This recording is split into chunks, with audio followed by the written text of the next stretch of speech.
প্রিয় দর্শক বন্ধু, এটি শ্রীরামপুরের দ্বিতীয় পর্ব। তাই যারা প্রথম পর্বটি দেখেননি তার ডেসক্রিপশনের লিঙ্ক থেকে অবশ্যই প্রথম পর্বটি দেখে আসুন। আশা করি ভালো লাগবে। চলুন এই পর্বটি শুরু করা যাক। ব্রিটিশ শাসনকালের একটা সময়ে ভারত তীব্র অর্থনৈতিক মন্দার মুখে পড়েছিল। সেই সময় গ্রামের লোক শহরে চলে আসতে থাকে। ভূমিহীন শ্রমিকেরা উত্তরপ্রদেশ, বিহার, অন্ধ্র, উড়িষ্যা থেকে কর্মসংস্থানের উদ্দেশ্যে শ্রীরামপুরের দিকে আসতে থাকে। তারপরেই 1876 সালে ভারতের দ্বিতীয় এই জুট মিল শ্রীরামপুরে উদ্বোধন করা হয়। এরপর থেকেই শ্রীরামপুর ক্রমশ শিল্পনগরীতে পরিণত হতে থাকে।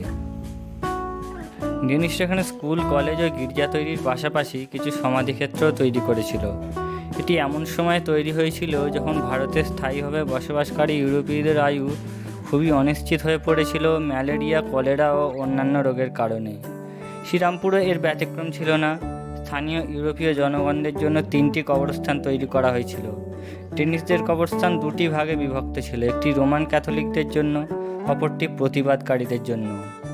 সমাধির গায়ে খোদাই করা সাল থেকে প্রত্নতত্ত্ববিদদের ধারণা এই সমাধিক্ষেত্রটি প্রায় 200 বছরের পুরনো।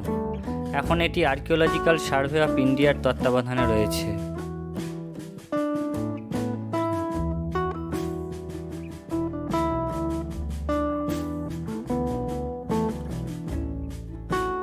এই গির্জাটি শ্রীরামপুরের গভর্নর ব-২ দ্বারা নির্মিত হয়েছিল, কারণ তিনি স্থানীয় খ্রিস্টান ধর্মের প্রচারের উদ্দেশ্যে প্রতিবাদী জনগোষ্ঠীর জন্য একটা বিশাল গির্জা তৈরি করতে চেয়েছিলেন। এটি একটি লুথেরান গির্জা হিসেবে নির্মিত হয়েছিল। 1800 সালে এই নির্মাণ শুরু হয় স্বয়ং ব-২ নেতৃত্বে। তবে দুর্ভাগ্যবশত গির্জা সম্পূর্ণ হবার 1 বছর আগেই তিনি মারা যান। একসময় দ্বিতলী ট্যাভার্নে কলকাতা ও পার্শ্ববর্তী এলাকার সাহেবরা গঙ্গার তীরের মনোরম পরিবেশের সঙ্গে পানভোজনের জমজমাট আড্ডা বসাতেন। আজ থেকে কয়েক বছর আগে এটি ভুতুড়ে পোড়ো বাড়ির মতো দাঁড়িয়ে থাকত, কিন্তু আজ ডেনিশ মিউজিয়াম ও রাজ্য সরকারের মিলিত প্রচেষ্টায় খুব অল্প সময়েই ডেনিশ টাউন আগের বর্ণময় রূপ ফিরে পেয়েছে।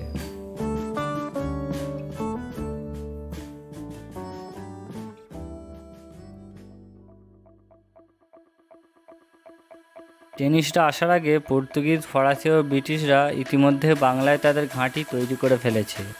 বাংলায় ডেনিশরা প্রথম ঘাঁটি করতে এসেছিল 1698 সালে, কিন্তু তারা এই সময় বৈধভাবে বাণিজ্যের চেয়ে জলদস্যুতা, দাস বাণিজ্য ইত্যাদি বেশি পরিমাণে করা শুরু করেছিল। এছাড়া এরা শক্তিশালী মুঘল শাসকদের সাথে লেনদেনও শুরু করেছিল। ফলে স্থানীয়রা ক্ষুব্ধ হয়ে তাদের বিতাড়িত করে ডেনিশদের পুরনো ঘাঁটি ট্র্যাঙ্কেবারে ফিরিয়ে দেয়।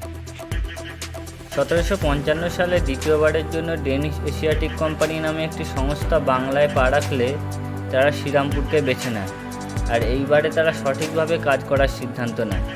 তাদের প্রথম কাজগুলির মধ্যে একটি ছিল এই প্রশাসনিক ভবনটি নির্মাণ করা, যেখান থেকে শহরের বিভিন্ন দপ্তরকে তারা পরিচালনা করবে। 1777 সালে শ্রীরামপুরের প্রশাসন সরাসরি ডেনিশ ক্রাউনের হাতে হস্তান্তরিত হয়, যা ব-২ দ্বারা অত্যন্ত সাফল্যের সাথে পরিচালিত হয়। 1805 সালে এই মহান ডেনিশ উত্তরাধিকার রেখে মারা যান। 1845 সালে ডেনমার্ক শ্রীরামপুর ও ট্র্যাঙ্কেবারে থাকা তাদের ঘাঁটিগুলিকে ব্রিটিশদের হাতে বিক্রি করে। এইভাবেই ভারতে তাদের সংক্ষিপ্ত উপস্থিতি শেষ হয়। সম্প্রতি এপ্রিলের 8 তারিখ গভর্নর হাউসের অন্দরভাগটিকে শ্রীরামপুর মিউজিয়াম রূপে পর্যটকদের জন্য খুলে দেওয়া হয়। এই মিউজিয়ামটির উপর বিস্তারিত ভিডিও চাইলে অবশ্যই কমেন্ট করে জানাবেন।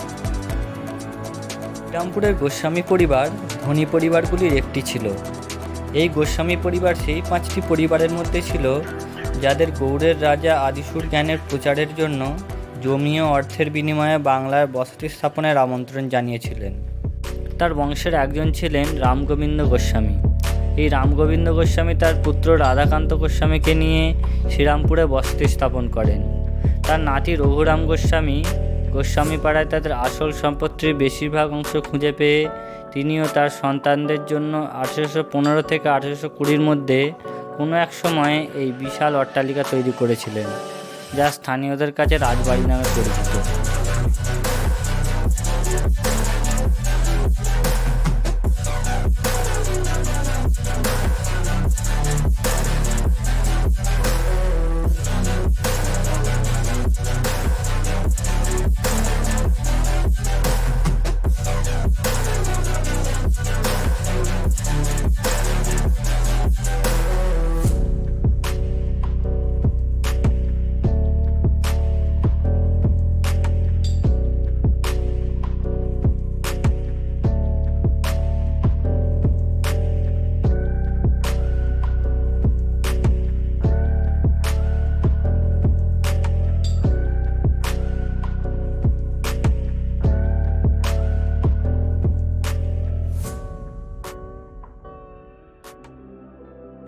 শ্রীরামপুরের চাতরায় অবস্থিত কাশীশ্বর পীঠ।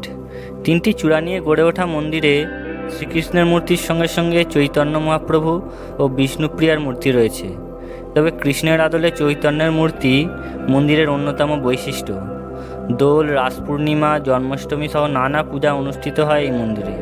কথিত আছে চৈতন্য মহাপ্রভুর পার্ষদ কাশীশ্বর পণ্ডিত গঙ্গার তীরে মন্দির গড়ে চৈতন্যের মূর্তি পূজা করতেন। একবার পুরী যাওয়ার পথে শ্রীচৈতন্য জগন্নাথ মন্দিরের সঙ্গে সঙ্গে এই মন্দির দর্শন করতে আসেন এবং চৈতন্যদেব তার মূর্তির পরিবর্তে কৃষ্ণের মূর্তি পূজা করতে বলেন তার শিষ্যকে। এর উত্তরে তার শিষ্য কাশীশ্বর বলেন, আমি আপনাকে কৃষ্ণজ্ঞানী পূজা করি। এরপর থেকেই এই মন্দিরে রাধা কৃষ্ণের মূর্তি প্রতিষ্ঠিত হয়। স্থানীয়রা এই মন্দিরটিকে দোল মন্দির নামেই বেশি চেনে। চাতরার এই শীতলা মন্দির খুবই জনপ্রিয়। প্রত্যেক বছর ফেব্রুয়ারি মার্চ করে শীতলা মায়ের পূজার আয়োজন করা হয়। এই পূজাকে কেন্দ্র করে বিশাল মেলার আয়োজন বসে।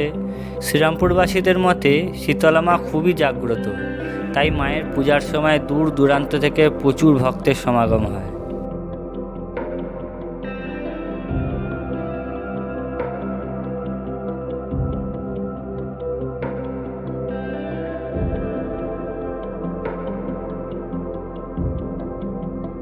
ভিডিও শেষ করার আগে এই ভিডিওর মাধ্যমে ভারত সরকার ও পশ্চিমবঙ্গ সরকারের আর্কিওলজিক্যাল সার্ভে টিমের কাছে একটি অনুরোধ। উইলিয়াম ক্যারি নির্মিত এলডিন হাউসটিকে হেরিটেজের আওতায় এনে যেন এই স্থাপত্যটিকে পুনরুদ্ধারের ব্যবস্থা করা হয়, কারণ সংস্কারের অভাবে স্থাপত্যটির এখন এই অবস্থায় পরিণত হয়েছে। ভিডিওটি শেয়ারের মাধ্যমে এই গুরুত্বপূর্ণ বিষয়টিকে সরকারের কাছে পৌঁছে দেওয়ার অনুরোধ করব। শ্রীরামপুর সফর আপাতত এখানেই শেষ করছি। আবার দেখা হবে হুগলি জেলার কোন একটি বর্ণময় ঐতিহাসিক স্থানে। ততদিন ভালো থাকবেন, সুস্থ থাকবেন।